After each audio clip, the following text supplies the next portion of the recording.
a todos y todas y todes. Mi rol acá es presentar al presentador.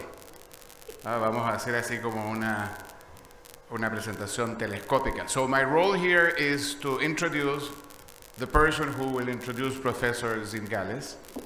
And I want to say that we are very happy with the way the conference is going, so I'm going to say a few words about the introducer to our main speaker. I met José de Gregorio like 30 years ago maybe in Cambridge. And Rudy Dornbush called me and said, there is this very interesting Chilean student, and he comes from the Universidad de Chile. So I thought that this person would be a FEN undergraduate. And then I met him, and he was from Bochef. So I said, I'm not sure how this will work. And it turned out that it worked very, very nicely, very beautifully. And we have been friends since then. We have never, ever, ever had a fight. He tries to pick a fight with me, but I am cool as a cucumber and I just let things go by. But Jose is one of the most respected, most influential economists in Latin America, and he has had many, many important roles in public policy and also in academics. He is one of the most highly cited economists in the region. His textbook on macroeconomics is very popular. It is used in schools all over Latin America. And I have been a witness to the fact that we are walking in a small town or going through the jungle in some place with very few people, and then someone comes up and says, you are the De Gregorio. And he's very shy, so he would try to pretend that he's not. But finally I come in and I say, of course, he is the El De Gregorio. And people hug him and say, I know everything about ISLM because I read his book. So the last thing that I want to say is that I started my career as a junior student of economics at the FEN. I don't think it was called the FEN then, but it was in Calle República. And in my heart, and I graduated from Católica, but in my heart I am a subject, a product of the FEN. That's where I learned about life and about growing up. And I am very, very happy, very proud of what Jose has done as a dean. I thought that he was a great economist. He's not going to be a great administrator, but he's been a great administrator, done an absolutely fantastic job. And part of that is because he has a wonderful team that supports him, Susana and others. So I want to introduce the man who will introduce our main speaker, Professor Luigi Zingales. So a big round of applause for Dean José de Gregorio.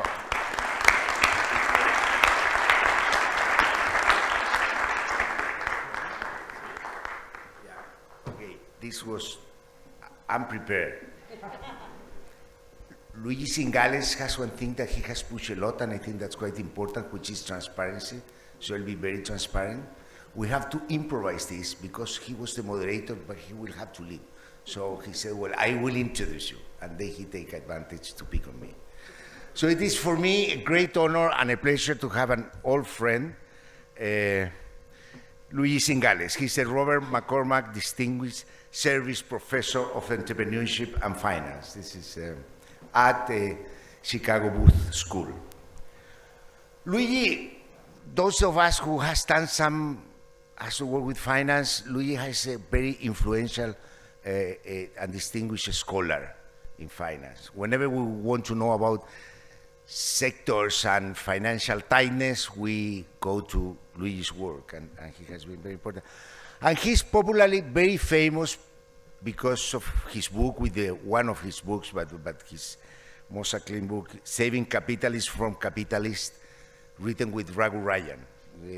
A quite important book, and I think that is it kind of shows what Luigi has been doing and advocating over the years, and it's the importance of not just of capitalism and being protected from interest group and conflict of interest, which deteriorate a lot the ability. He's Italian. He studied at MIT. I met him there. I was his TA. He came 2 years after me. And at that time, I remember that we were students of Rudy Domus. And I want two things that he told me once, Rudy, about different times, about things that were going on. Once I was with him in a conference with an economist, and he stand up and leaves and said, well, you won't hear him. And he told me, no, that guy says trivial things, and it's completely predictable because we'll say what people want to hear. And another time we were with another famous economist in an academic seminar, and there was a big fight about the model, and Rudy was very complaining about the model, what his model is, and then at the end of the conference, I was a young student in order to be close to him. I said, well, this was a bad seminar. And he told me, no, it was great. We thought a lot. And I think that's and those two things remind me, Luigi. He talks what he thinks and very deeply. When I talk to him and having lunch, you have to be careful because you cannot say nonsense. He discovers them very easily. So he always said things quite important, and despite we agree, we don't agree, we always think a lot about being with him. So I think that we will enjoy this talk about the capital markets in Chile, work that he has been doing. And as I said, it's a pleasure to have here an old friend that challenge our way to think. So thanks, Luigi.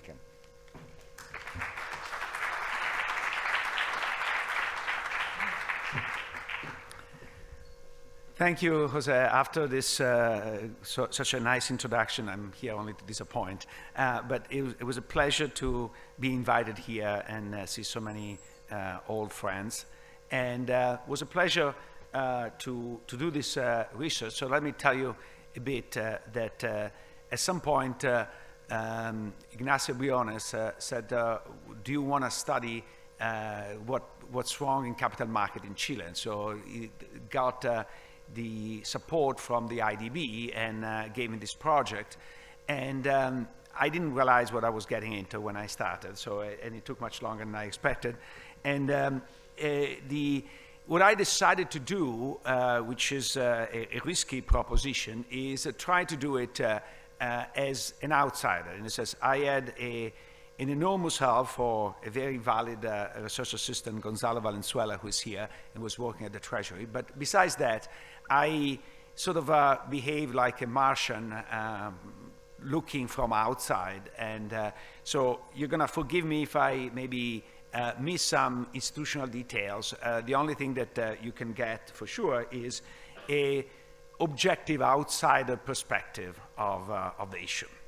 And the other thing is, as Pepper said, I'm trained at MIT, and I think I represent a different type of Chicago that people are normally use. In a sense, I do believe in the power of markets, but I also think that markets don't generate themselves. You need to create them. They are an institutional feature. That's one of the messages of the book with Wagyu.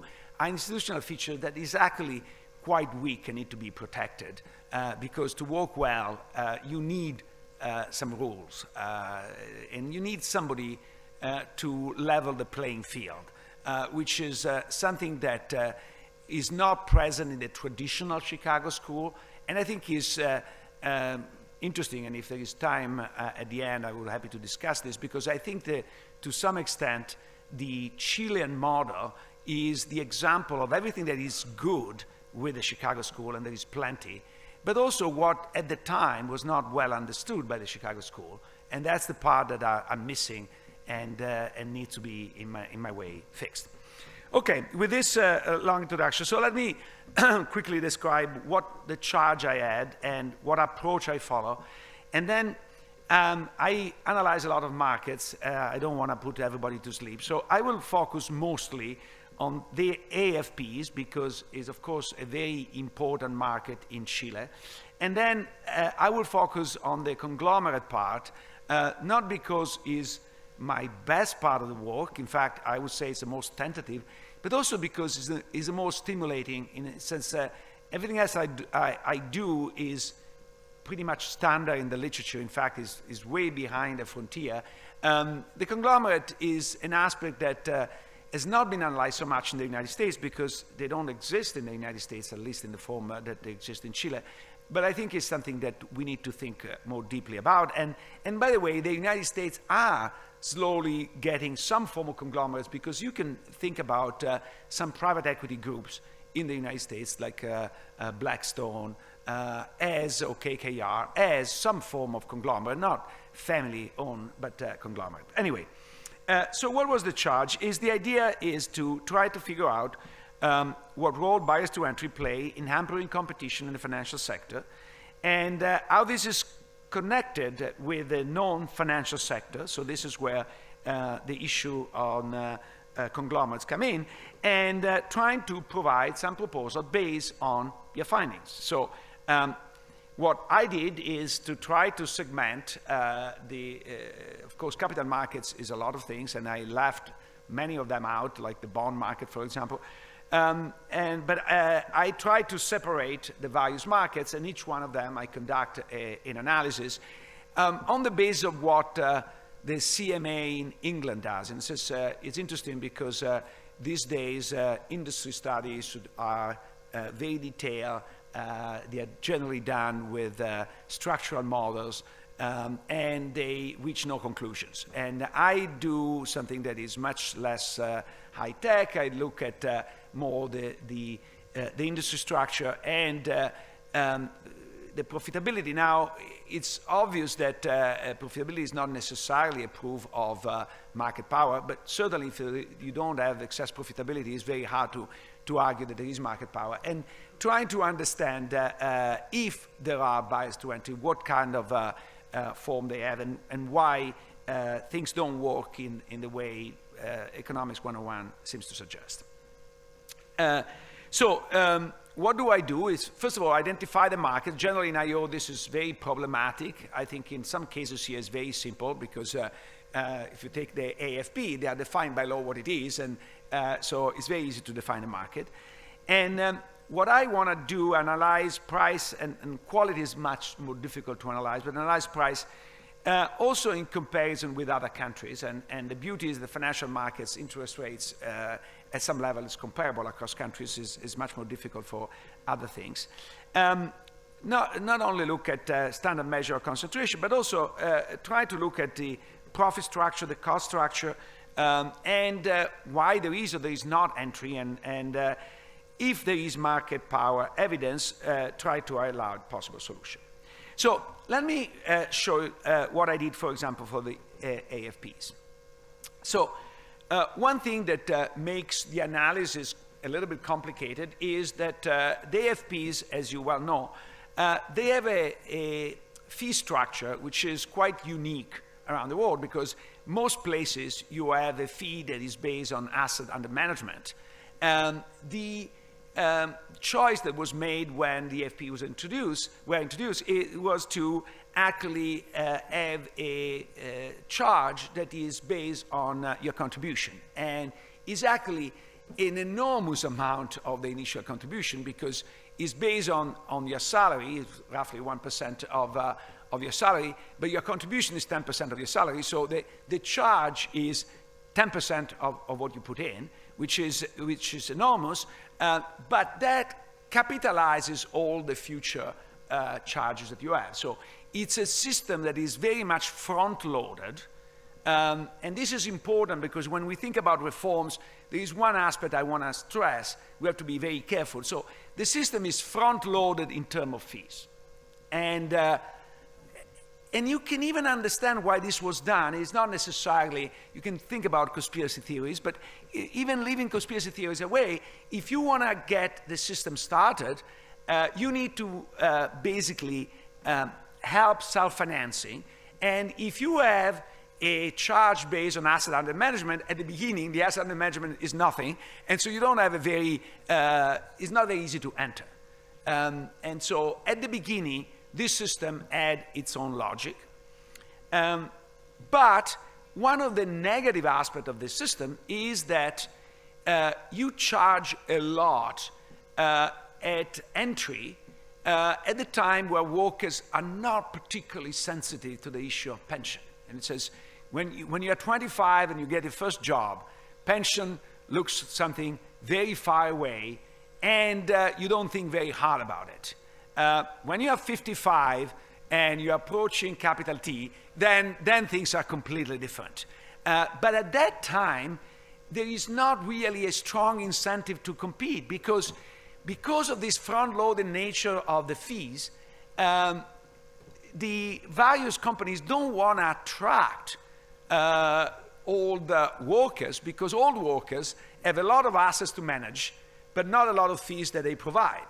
And so this system of front-loading has really hampered competition in a serious way, in addition to the fact that we know that with a large mass of unsophisticated people, competition doesn't necessarily work very well. And even in the United States, we see that actually there are a lot of frictions, and there is a lot of money that is left on the table, or better, taken by the financial industry as a result. And this is particularly painful in a world where we see that the amount of pensions is not enough for most people to live by, not necessarily because of the low return, not necessarily because of the low fees. One of the main reasons is the contributions are too low. But in addition to that, I think having a lot of leakage along the way is problematic. So there is a very simple formula that to trying to transform the fees on contribution on fees based on asset under management, and of course depends a bit on the interest rates at which you discount and the growth rate of salaries, but by and large you see that they are on average around 1% of asset under management, which might seem not unreasonable, except for two things. One is there is a big component of bonds in the portfolio. If this was 100% equity, will not be a bad fee, but there is a lot of there are a lot of bonds in the portfolio, so as a charge is rather large, and is rather large if you think about the mass of asset under management. If you look at Vanguard, the typical fund charges 10, 15, 20 basis points, so a much lower number. Now, how does Chile compare with the rest of the countries? I think is in the middle of the pack, so it's much better than every other country in Latin America, but much worse than most of the developed countries. If you look at traditional measure of concentration like the Finland index, the concentration in this sector is rather large. But I want to stress is if you look at profitability, and this is very important because important to how you calculate intangibles. So if you look at the profitability factoring in intangibles, it's not that high. But this is like looking at the profitability of taxi in New York before Uber, looking at capital invested as not only the cab, but also the value of the medallion. And then, of course, if you factor in the value of the medallion, the return is not very large. But why? Because all the rents are capitalized in the value of the medallion, and that's the reason why after you factor that in, the rents are low. And many traditional AFPs have sold out to foreign companies, and so the foreign companies who acquire them have on the book this large intangible. These large intangible are future capitalized rents. So if you ignore those, the return on equity in the business, except for Plan Vidal that has done crazy things and is relatively small, they are enormous. Okay, they are enormous and very stable. So this is in the last roughly 20 years, you have returns mostly north of 40% and incredibly stable over time. So that you wonder sort of what's going on here. This is the Learned Index, and here is actually cute because you can get the price generally, when you calculate what is the marginal price, is how to calculate. The marginal price here is very easy because is what you get per contribution, so it's stated. Of course, I approximate marginal cost with average cost, which might not be perfect, but the learning index is very large, and the return on equity, once you factor in those things, except for Plan Vidal, and the first year of Modello is enormous. And what is particularly interesting is Modello is a late entrant, charges lower than everybody else, and has an enormous return on equity, so it's enormously profitable. So this is where, and I apologize because this is probably too small for most people to see, but this is where I spent some time looking at the cost structure. And first of all, you can see that there are two types of funds, the one that spend a lot in sales cost and the one who don't, like Modello. And now sales cost from the point of view of the investors, of course, are completely a waste of resources. Also because this is not a market that can increase or decrease in size. This is when you think about marketing a new type of shoes, you may be expanding the market for shoes. The market for AIPs is determined by law. So any marketing expense is pure redistribution from one unit to the other. And from the point of view of the investors is a massive waste. And what we need to think about is that the market for pension includes 4 different activities. One is the collection of contribution, the investment of those contributions, the voting of the shares, and the disbursement of the contribution or disbursement of funds. Now, what is interesting is that activity 1 and 4 have gigantic economies of scale, and they have large synergies between themselves, and in part, not necessarily, but in part with investment.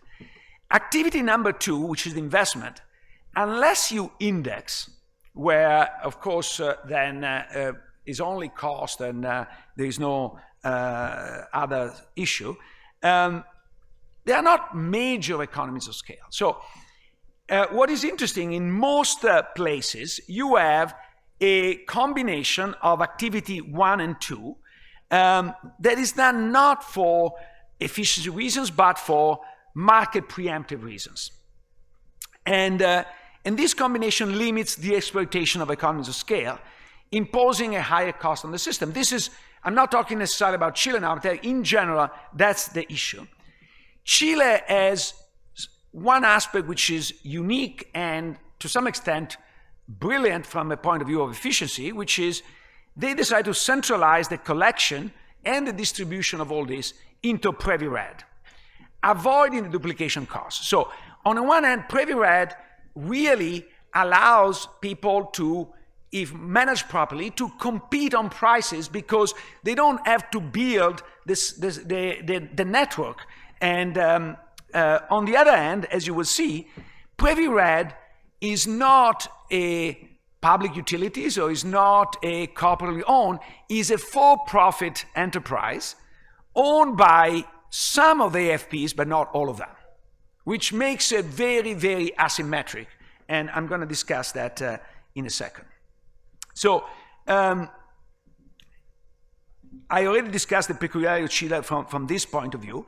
Now, Chile has addressed this peculiarity in 2008 with an auction where AFPs can compete on price for newcomers. So the idea is that if you offer a lower price, for 2 years, you are assigned every new contributors to the system, no question asked. After 2 years, these guys can leave. But as we know, they tend not to leave because they're very sticky.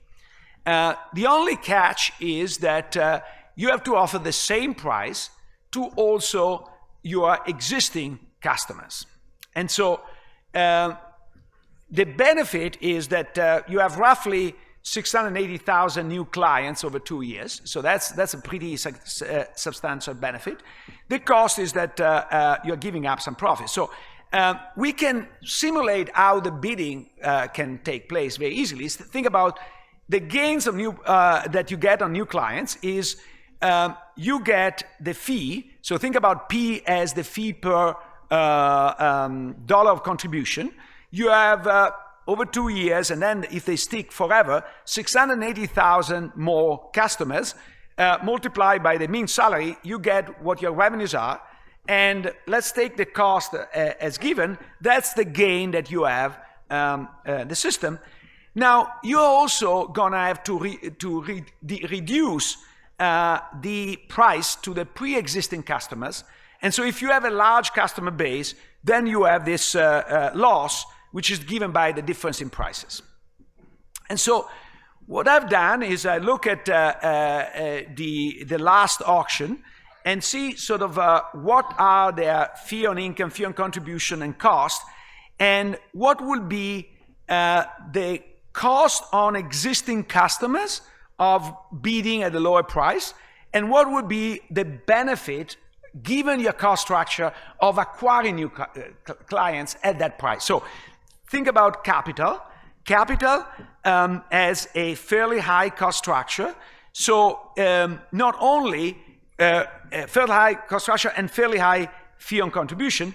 So if we're to bid 0.69%, so that this 0.69% is price in terms of salary, and this is transformed into as a fraction of contribution, what you are going to get is that they lose 453 billion just because they have to reduce their price to everybody else, and they don't really benefit on the new 680,000 people coming in. Why? Because their cost structure is so large.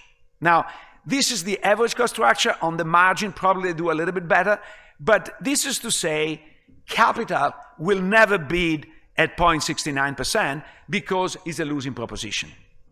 Now, what you see is at 0.69%, the only unit, and here I didn't do the calculation of for Uno because Uno did not have enough of a time series to get reliable estimates on cost.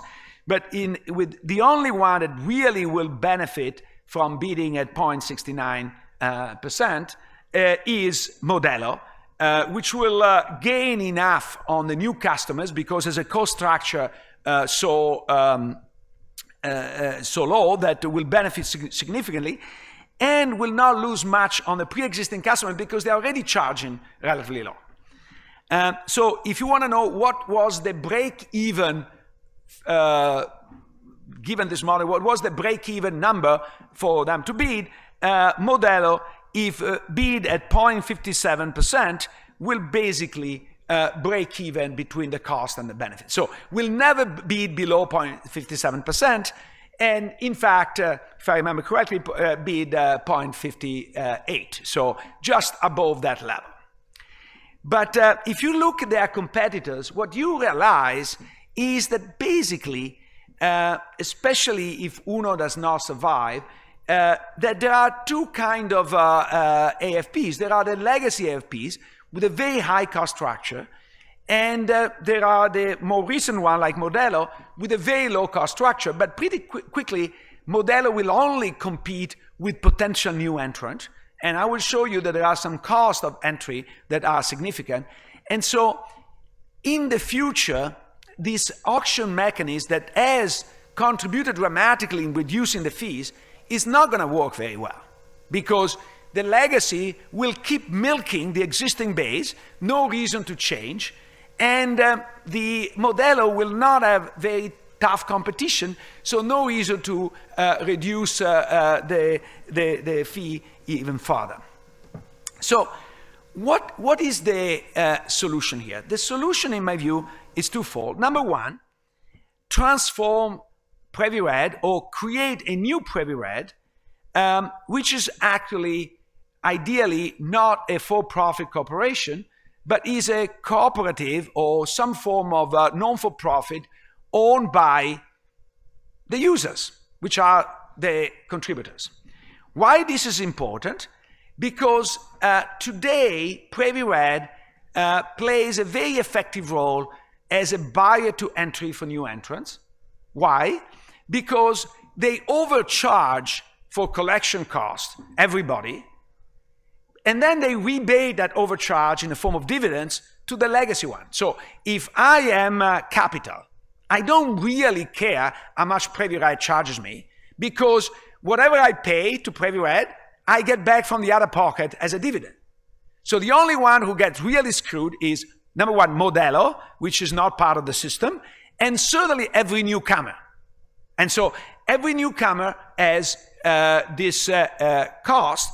In addition, and as you can see, if I try to infer from the way Modello was reporting over the years the fee paid to PreviRed, that there is a non-linear contract in PreviRed.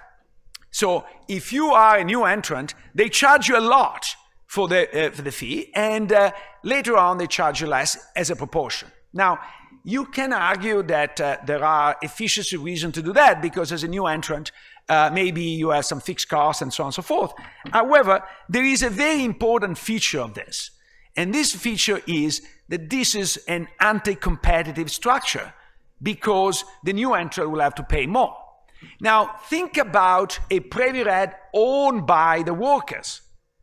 They will do, if anything, the opposite structure. Why? Because even if they lose a little bit on PreviRed, they benefit so much from new entry that they want to attract new entry by charging very little for new entrant. So that's where I think that this will benefit.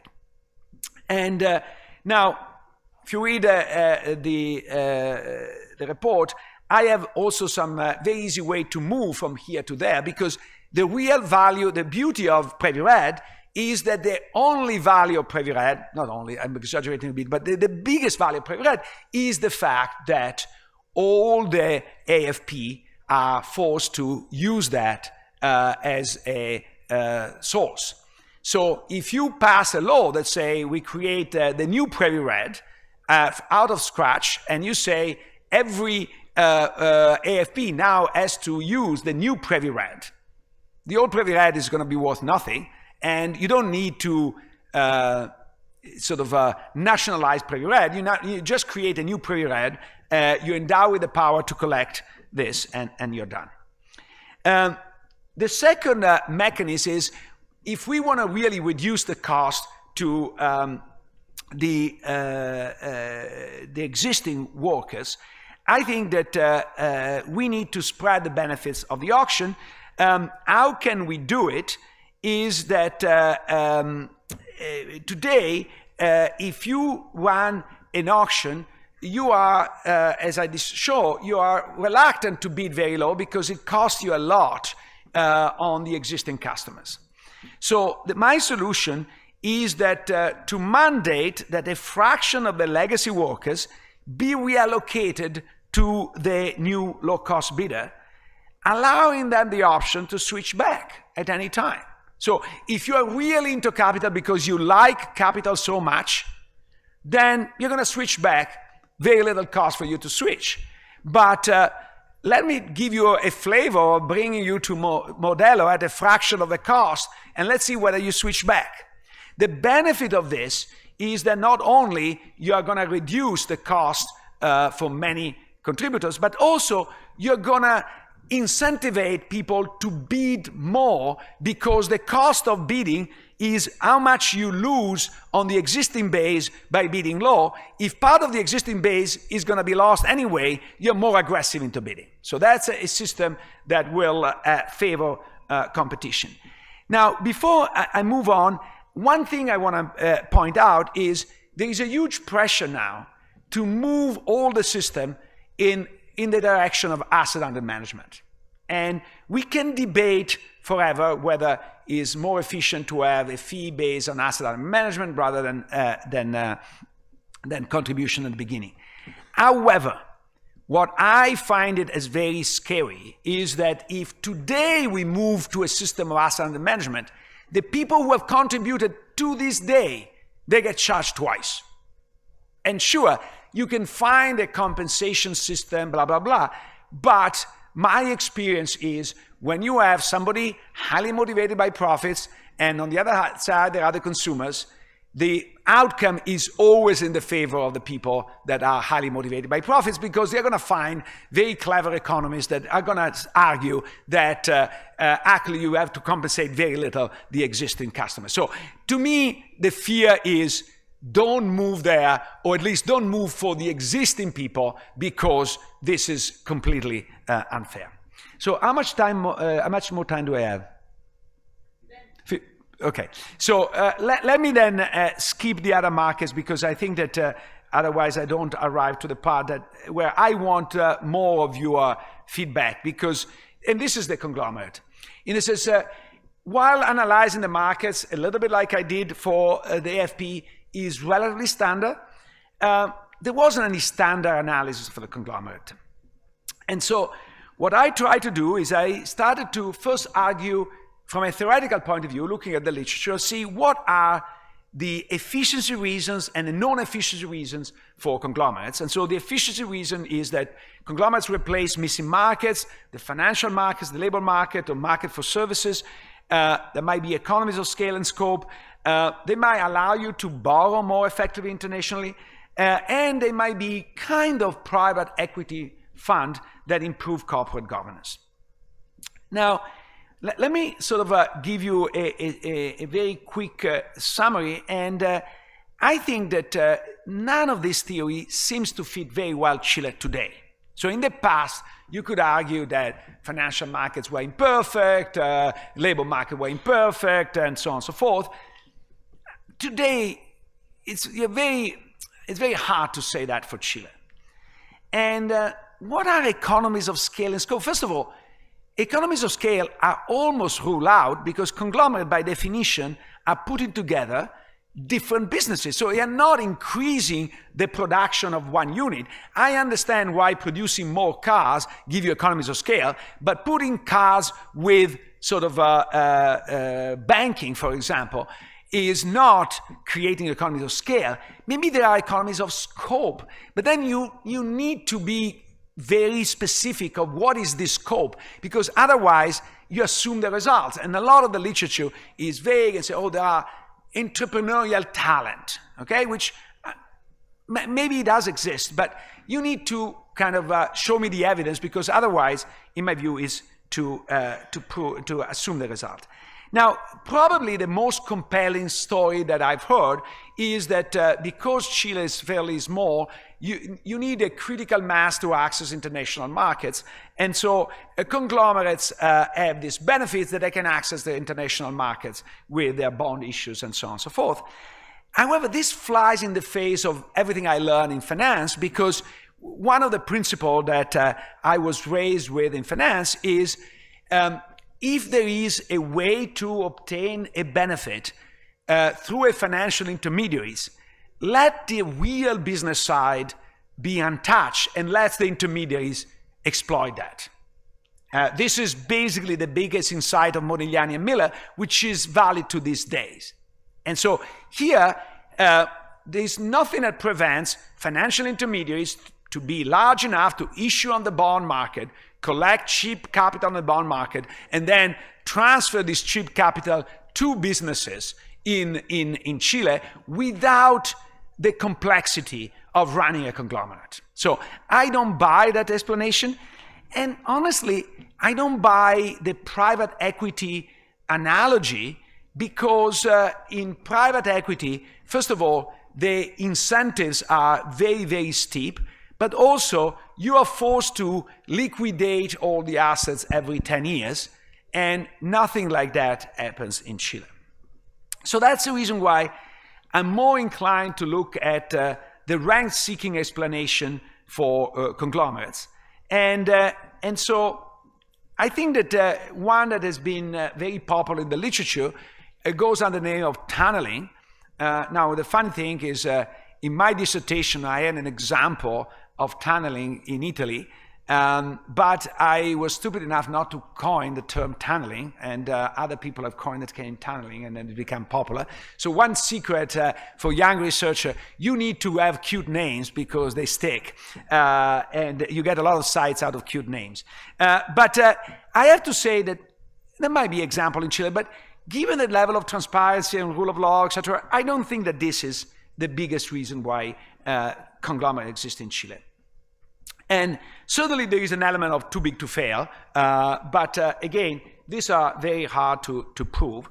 Then there are issues of market power. This is where actually the literature, in my view, is deficient, because there is a IO literature, particularly sort of, there is Bernheim and Winston, of multi-market contexts. And this multi-market context is much easier to sustain collusion if you operate on multiple markets at the same time. And because conglomerates are not very common in the United States, people have used this in terms of different products, but they've not thought very carefully about the problem when you have conglomerates. So if we operate in 2 markets at the same time, or in 3 markets at the same time, the ability to sustain collusion is really enhanced by the fact that I compete with firms that are present on the same 3 markets. So one of the things that we did is we look at the structure of conglomerates and see how often they are similar in that dimension. And it's not super common. It's just a lot of conglomerates are present in the banking sector, and this is something I'm going to come back in a second. But the most common feature is banking and supermarket. That is by 2 or 3 conglomerates in that. And I think there might be some issue there of potential for collusion, and I would provide some evidence.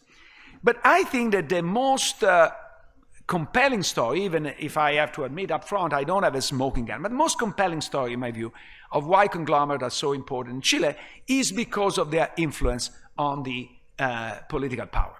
And my claim is that precisely because in Chile there is a high level of transparency, and bribing in the old-fashioned way with a bag full of cash is relatively rare, that conglomerate represent an advantage. Why? Because if I want to get a favor, I need to make promises. So in the old days in Italy, you went with a sort of a bag full of cash, and there was a very direct quid pro quo. Now, let's imagine that this is forbidden. In that sense, of course, it is forbidden, but it's forbidden not only de jure, but also de facto, that you cannot do that. So how do you get a politician to behave? And this is where you need a system of reward and punishment that doesn't involve direct cash. And who is better to offer this system of reward and punishment than a conglomerate that is present in a lot of places? So you help me here, I give you a loan below rate. Who is going to see that? Actually, I give you a loan that you're not even supposed to get with very little guarantee. And who is going to get that? And in exchange, you help me on the other dimension over there. So this is what I fear is the main issue. And also, the phenomenon of revolving doors is present all over the world, and the United States are particularly bad in that dimension. But with conglomerate, is on steroids, because even if you were to prohibit, at least for a little while, the revolving door within that particular sector, you have plenty of other sectors where you can revolve. So you are at the central bank, you step down from the central bank, going and being on the board of a bank ain't really cool, okay? However, if you are a conglomerate, you have a lot of other places where I can offer you a board membership and still be okay, okay? So that's the advantage of conglomerate. So one thing I was able to look at is and I was assured by the CMF that they also check this, is the fact that you don't see a preferential rates to firms belonging to a conglomerate. So if I am from the Luxage Group and the bank from the Luxage Group is not going to make me a loan at below rate, okay? However, there are two things that the CMF does not check, and I was not able to check because of data constraint, but I strongly encourage people to check in the future. And one is actually quantity, and here I have a little bit of evidence of that, but very little. So we know that in credit, the most important thing is not the rate. The most important thing is the availability. So if I give you a loan when I shouldn't give you a loan or when nobody else gives you a loan, that's the favor. It's not the fact that I charge you 2.5 rather than 2.7, okay? The other is, I'm sorry, I'm Italian, so I always think the most controversial thing, and what I call the qui pro quo. So if I'm from the Luxage Group, I don't get a better rate. However, I can give a better rate to another group, the Mother Group, and the Mother Group bank can give a better rate to somebody of the Luxage Group. So I scratch your back, you scratch my back. I don't have any evidence of that, but I think it's definitely something that needs to be checked.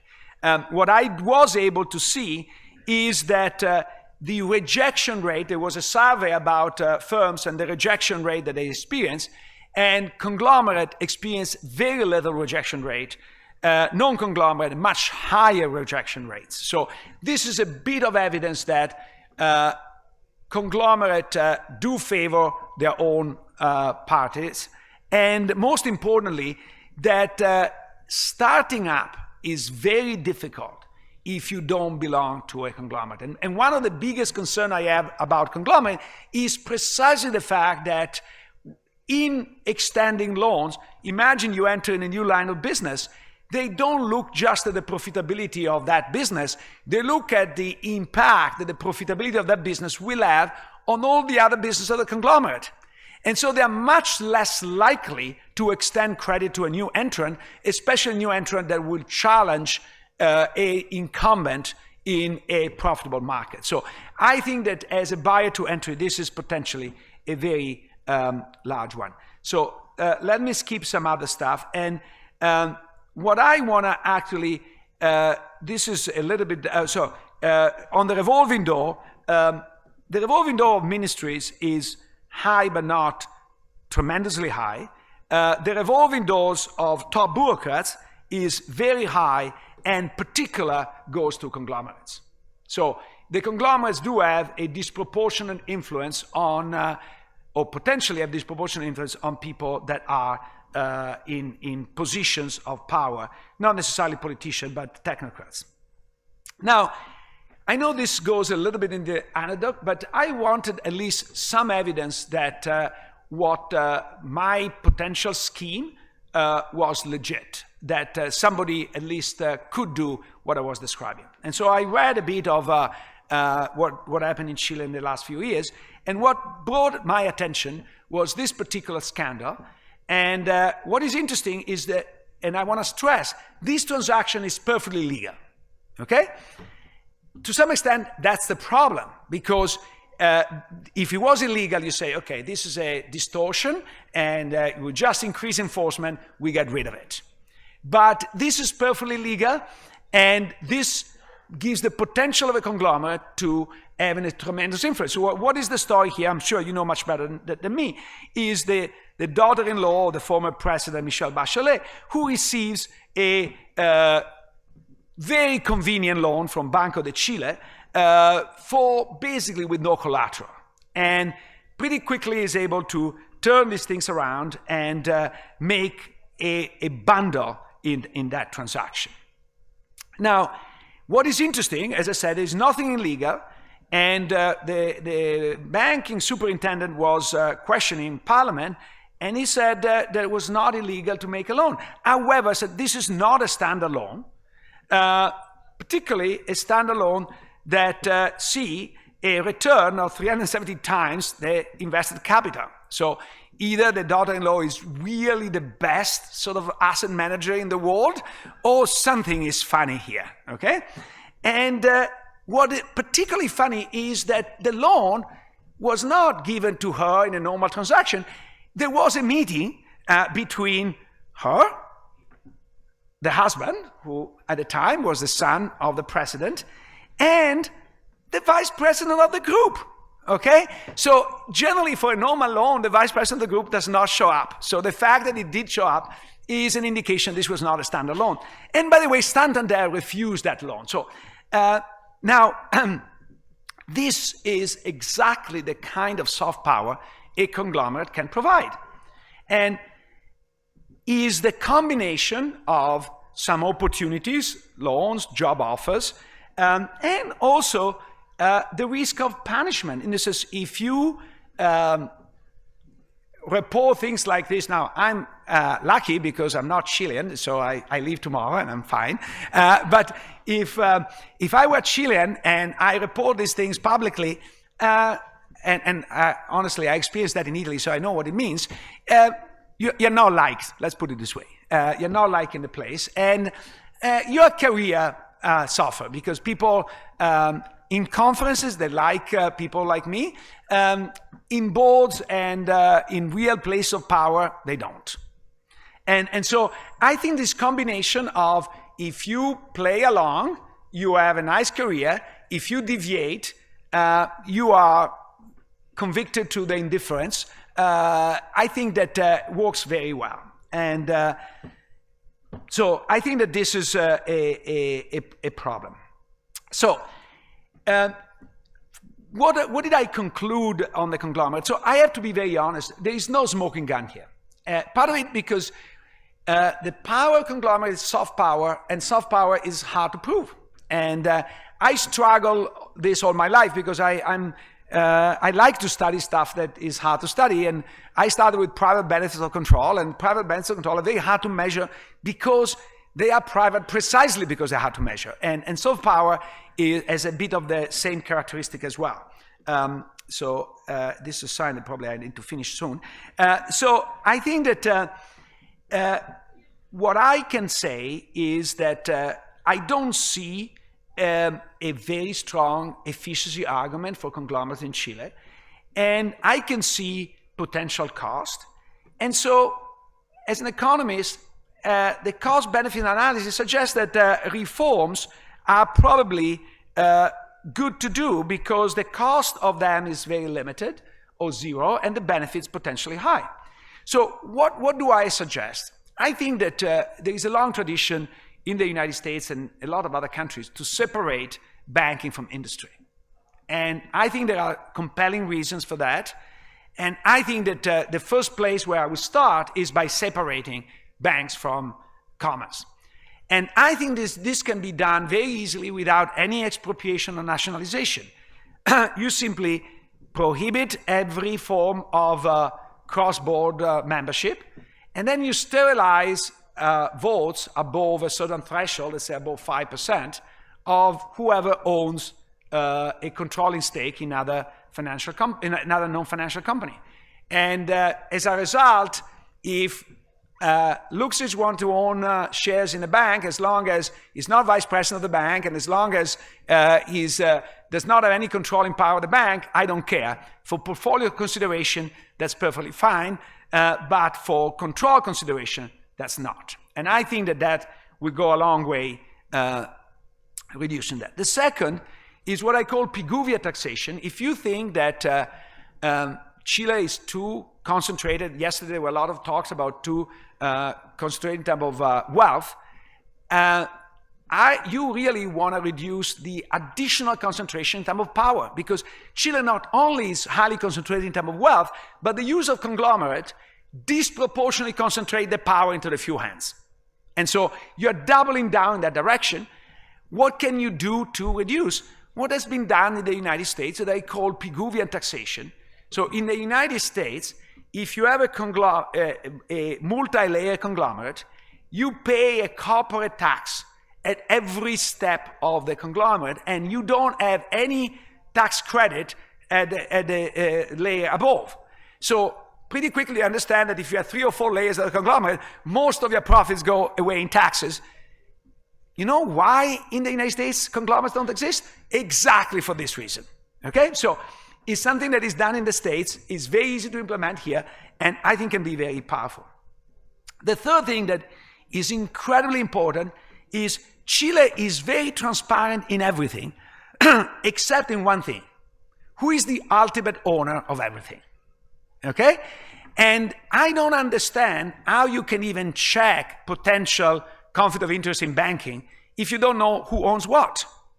I don't understand how you can control that there is no collusion if you don't know who owns what.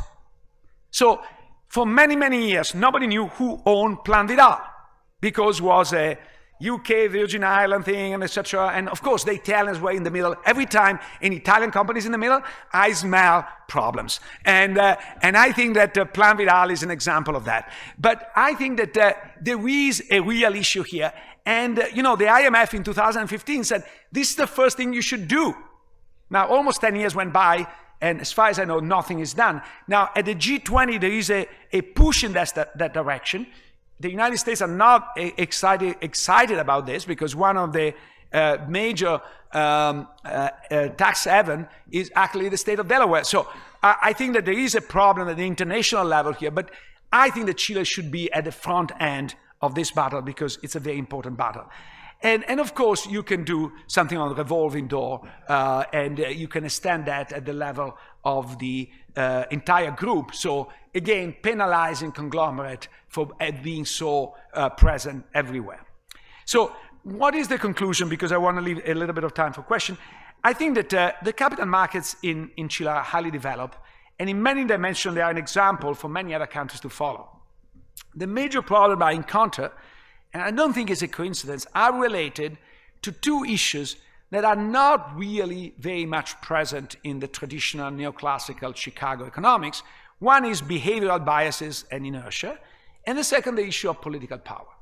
Those, to me, are the blind spot of the Chicago model, of El Modelo, and these are the blind spot that needs to be fixed today in Chile.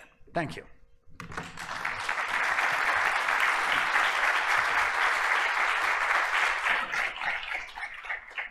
Thank you very much. I don't know how to turn on this. There's always a button, but it doesn't matter. I can't scream.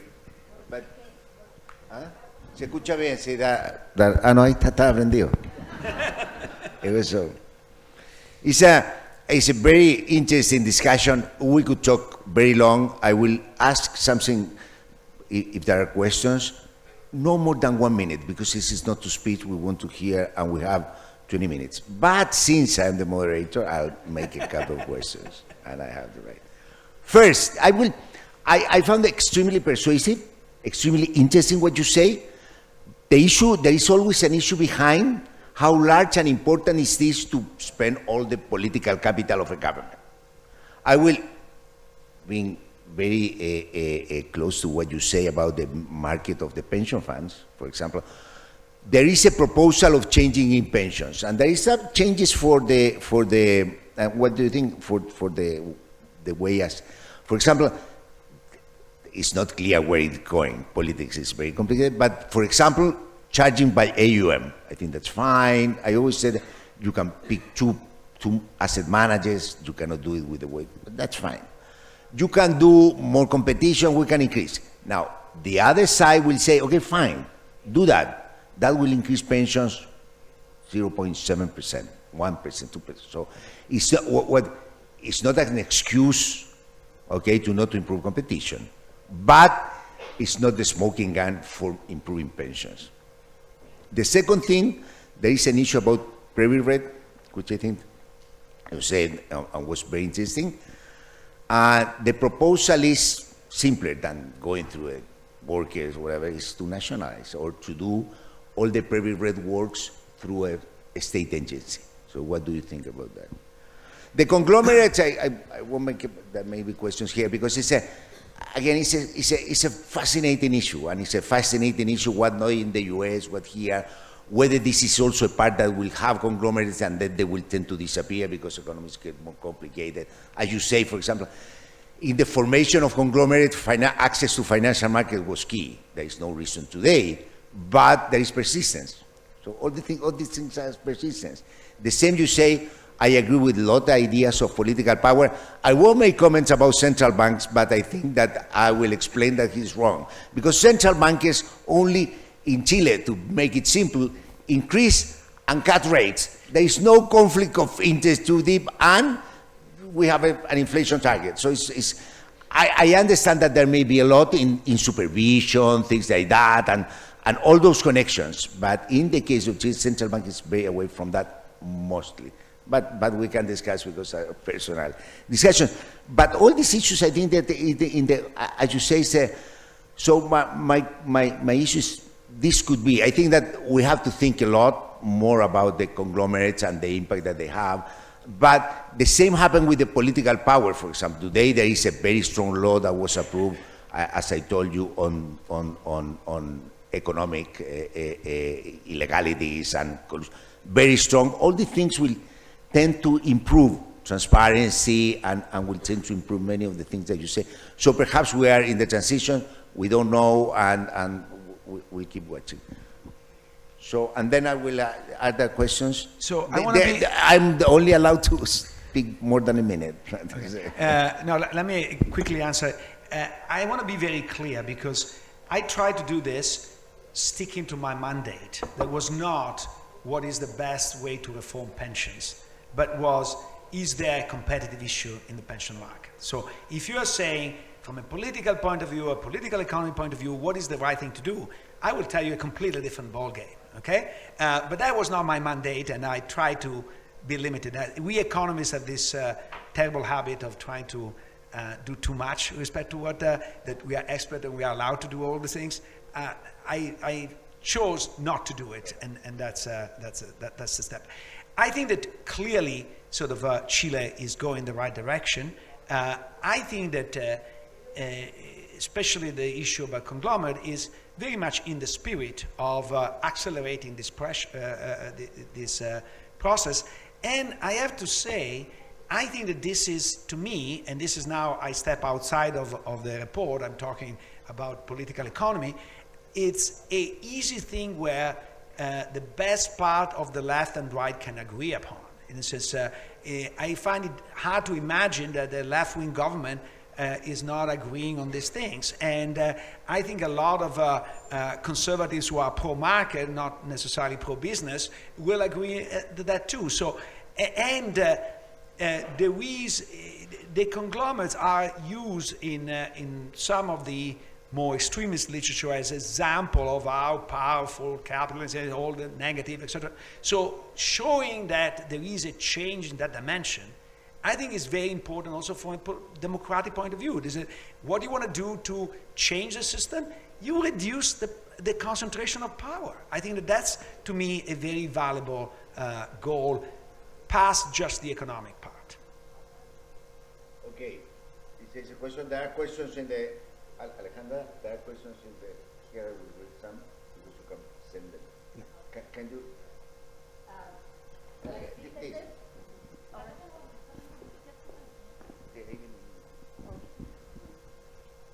First of all, thank you so much. I think the combination of being a professor from the University of Chicago and Italian is perfect. So my first recommendation is that this book has to be translated to Spanish and published here. I think it's a fantastic contribution. That's number one. Number two, most people here know that I was president of the AFP Association for 2 years, so I know quite a bit about the business and so forth. One aspect of the cost that I think is not emphasized in your analysis and is important, because you talk about the legacy AFPs and the new ones. And the legacy AFPs have the older affiliates, and the cost of servicing that population goes up with age.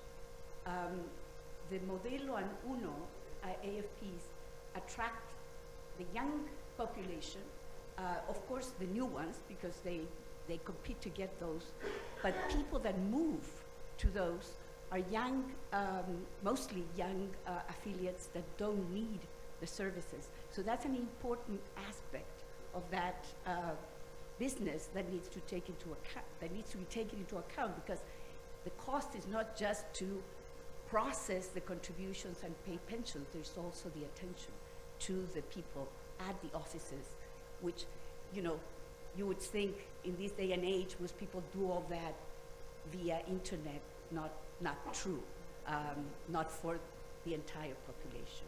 Yeah. I think this is an excellent question, and I think Andrei Schleifer will love you, because he has this article called Money Doctor, which is, many of these articles has, I think, an important grain of truth. They say that one of the function of asset managers is of being psychologists rather than being, and I think it is true that financial markets are very stressful for everybody, but particularly the less you know, the more stressed you are. And one of the features of the investment of poor people is that they tend to buy at the top and sell at the bottom, which is the worst thing they can do possibly. So I think that that's a very important aspect, and if to the extent this is part of the sales cost, I understand the difference. Now, the beauty to some extent is if you allow people to go back, if you really love your fund, I'm not saying that you should change, and even if I reallocate to a cheaper one, you can at no cost go back. So I'm trying to create more pressure, but I understand that's an important consideration. Thank you. Now we have the other people. And we're going to have a couple of questions also from the okay. Thank you, Luigi, for a very interesting The rest will depend on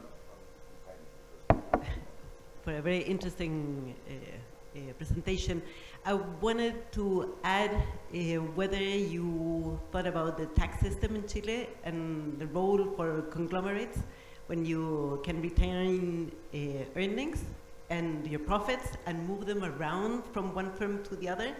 You can do that if you're a conglomerate, but if you have only a single firm, you have to put the money, invest the money in the firm. In a conglomerate can invest the money in any firm and avoid paying taxes because you're not actually redistributing it to the owners. Have you considered that as an issue that it's in Chile but not in the US or other countries? Yeah, that's a good reason also why conglomerates may have grown in Chile, because at 20, 30 years ago there was 0% tax for retained earnings, and retained earnings among the conglomerate who gave an advantage of financing. But now that's, of course, with the 27, and it's different, but still.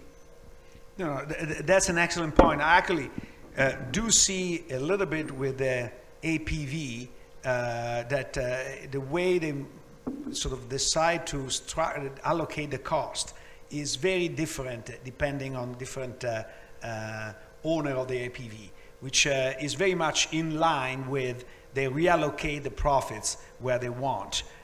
So thanks for the suggestion. I will look into that. Yeah, my question is related with the issue whether it's the conglomerate the problem or whether it's more important that the financial system or the banking sector is related with the conglomerate. It's one issue. And the other is the evidence you show us about that firms in the conglomerates have more access to credit is in line with the argument to have the internal markets, in some sense the capital market, because when I go to the bank, I say, okay, give me money for that, I put as a collateral the other part of the conglomerate. So this is part of the reason for that, for the internal capital or not? You're absolutely right, that if you think that access to credit is a problem in Chile, then the conglomerate can facilitate that. However, this has dramatic impact in terms of competition. Remember, the purpose of this is look at the competitors, not only in the financial market, but in the real market.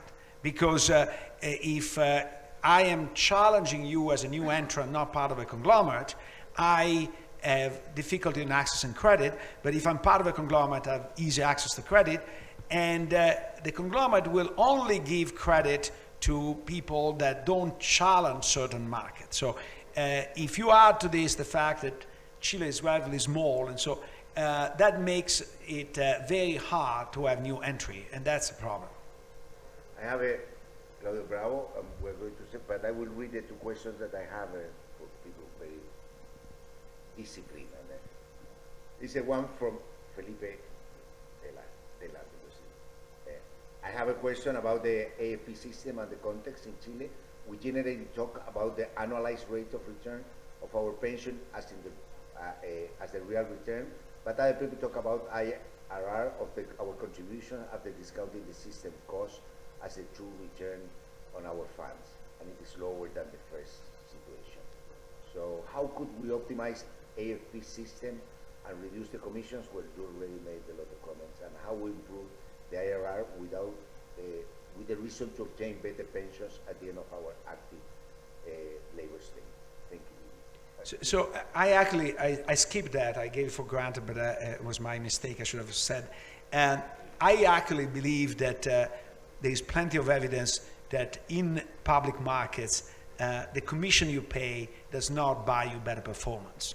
And so then the game in town becomes reducing cost. That's where indexation is very important.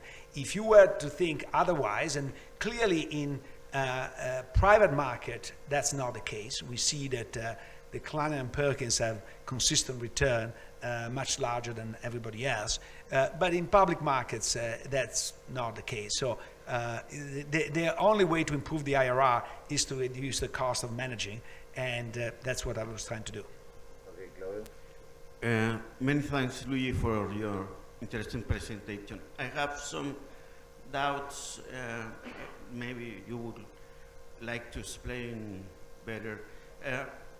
It came to my mind several countries that have favored the development of conglomerates, Korea, Sweden at some point in his history.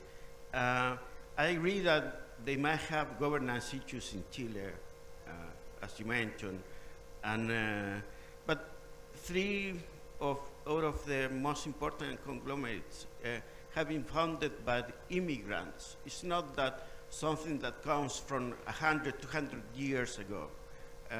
So that's an interesting fact to have in mind. Do you see any advantage of having conglomerates in Chile compared with other countries that have been successful on that? As you said, you're absolutely right. There are a lot of examples of successful conglomerates historically.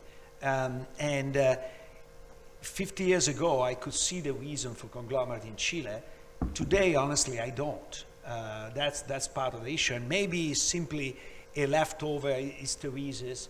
But in a political world where there is a lot of discussion about the excessive concentration of wealth, I don't see why the system should favor, to some extent, an additional concentration of power. Because, of course, concentration of wealth leads to concentration of power, but conglomerate allows to be disproportionately influenced vis-a-vis your wealth. And so, without, and I'm open to be proven wrong here, but without a compelling evidence that they're really key to the success of the country, I think that my inclination is reduce their advantages or create some bias. That, by the way, that I'm not trying to tell you what has been done in North Korea. I'm trying to tell you what is done in the United States. So I'm not really doing something very radical here. I'm talking of South Korea. Okay, I think that the South Korean case is quite interesting. I will just make a small comment because South Korea, there is all this discussion about industrial policy, and South Korean groups came because of industrial policy of the government. It was not something the robber barons or something like that. The government is the one created the big conglomerate through a successful, quote unquote, industrial policy that at the end they take so much power and political power, and now they have a crisis with the conglomerate. So I would think you have to be careful with the things. Eduardo Engel is my friend, so I'll make an exception because I said that Claudio was the last one, but let's make it with Eduardo. This is a huge conflict of interest. Huge. Sorry, but I will be transparent. Eduardo. Thanks a lot. Luigi, I think the point you made about conglomerates is really interesting, and you tell us about banking as being a central part of that. Have you explored in Chile the relation of conglomerates and the ownership of media as part of your political soft power, which is also might be quite relevant? No, I've not, because I thought that this was going like past my mandate, but I think it's definitely something that I'm very sensitive to, and if you think Italian. In Italian who experienced Berlusconi cannot sort of ignore the power of media, but I think that it is true that that adds tremendously to the equation. I remember the last time I was here, it was around the time of the Volkswagen scandal, and in Chile apparently arrived 3 days later and was relegated to page 27. Why? Because the owner of the major newspapers were also the owner of the dealer of Volkswagen, so they didn't want to point. So I think this conflict is pervasive and very important. Okay, so I think that we now go back to our conference. Thank you very much to all of you. Thanks, Luigi. We'll keep thinking about what you said. We'll read your paper with more detail, and thanks very much.